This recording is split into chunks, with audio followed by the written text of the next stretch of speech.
What's going on, guys? Welcome back to episode 2 of the Crustida. So today we're going to be tearing down the 1J, inspect the damage. And you're going to have to educate me on this because it's been 15 years since I've even touched this motor, or about 10 since the turbo blew. And we're going to have to break down each layer and we'll see what has gone wrong, if there's any major damage, and if I need to just put this in the bin or get a replacement one. Nah, it'll be right. 1Js are pretty good, they're pretty simple and they just work. They normally do, but you've got a brain dead Muppet that's in control of it, so yeah. Worries. Let's see what damage we can do. Yeah.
Alright, moving along a bit here. Cams seem to be in good enough condition. They should be fine from what I can see there. They've got a little bit of watermarks, but they should linish up. Yeah, she's been sitting for a while, but Kenny reckons has been sitting for a decade. She's pretty crusty in there. You can see all this stuff that come out of the water pump and that, so. Anyway, thank the Lord for acid baths, eh? Yep. Phosphoric acid for the win. Yeah, that's the way. So anyway, we'll keep going. Flip it over, pull the sump, and start getting the head off.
Alrighty guys, all pretty much happy days, all pretty well good news for this thing. It seems to have been quite a healthy motor before obviously it was retired and sat for a long time.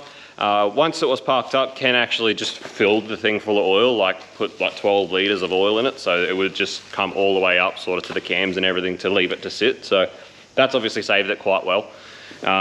So good on you, Ken. Thank you, thank you. So the balls all look pretty good. We've got a little bit of watermark and just a little bit of lip in the top, but there's no scores, nothing to be alarmed about, and the pistons that are going in are 0.5 mil oversized anyway, so once that gets tidied up, that's going to be awesome. All of the bearings were all quite good. Thrust bearings were good. All of the pistons all look pretty healthy, so you know, obviously none of this is going back in it anyway, but it is nice always when you're pulling down a motor to know that it had been pretty healthy and well looked after and had quite a good life. So aside from just the obvious corrosion in the water jackets and stuff on the block, which is going to be cleaned up with the hot tank and acid bath and everything else that the machine shop is going to do when they prep the block, everything else is really good, so that's awesome. So I'm currently trying to convince Ken here to, you know, fork out some money and put some cams in this thing, just because the stock cams for most of these Japanese inline sixes, they leave so much on the table. We've just seen massive benefits to actually putting decent cams in a lot of these things. J's, RBs, all the same. Just the stock cam profiles are so small for what the heads actually flow. So good set of cams really wakes them up, but at the same time, Ken's staying auto. He doesn't want to go too crazy with the stall, and you know, he wants it to be nice and streetable and drivable. So we're probably looking at something in the 250 sort of degree range. I'm actually going to leave it in your hands, guys. All right, so put down in the comments. Don't ask my fans, I'll tell you to put 290s in it. Oh, no. No. It's just like, if you agree with Max, just put in there. Get some cams, Marv, in the comments. Some cams. So anyway, it's been a good couple of days, these past 2 episodes. We've definitely done what we were set out to do, in probably a bit faster than we set out to do it. So that's good. Ken's actually got a new ATI balancer coming as well, so that's getting replaced. The stock one's getting replaced with an ATI unit, so it's going to be a lot of really good gear, this thing. You know, we've got all really good equipment, some nice turbos, good Garrett GT20 at 60 RSs. So. Zero shortcuts. Yeah. Zero shortcuts. No shortcuts. So we're going to load up the box. Ken's going to take that down to Gilroy's when they open next week. I'm just going to pretty much through the next couple of days, I'll spend a bit of time here and there cleaning up some stuff and have this block ready to send down to the machine shop with a new rotating assembly to go in it. And I'll get the head pulled apart and get that to a machine shop as well. Ken was saying he did have a few issues before it got parked up with just pressurizing the cooling system. So we are going to get the head crack tested, and obviously, as customary with all rebuilds, just get it skimmed so it's nice and flat and a good machine surface for the multi-layer steel head gasket. But on the teardown, you did show me that one side of the head studs was bolted down or torqued down a lot more than the other side. So we did have that. When I was undoing the head bolts, some of them were really tight, some of them were really loose. So it could have been just a matter of the head bolts were not torqued correctly. Don't know, but it's worth getting for the cost, and while it's out, it's definitely worth getting the head crack tested while it's there. Yeah. So we'll get that done. Pretty much, you saw most of the parts that I showed you yesterday. We're going H-beams, forged pistons, billet caps. We're going ARP 2000 series main studs, ARP 2000 series head studs. So that rounds out pretty much the bottom end. And like I said, trying to convince Ken here to put some decent cams in it.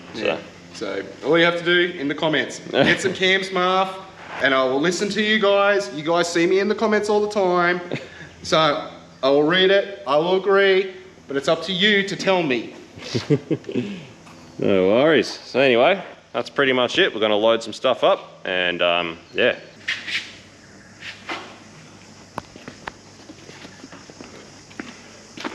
How are we going to fit all this, Ken?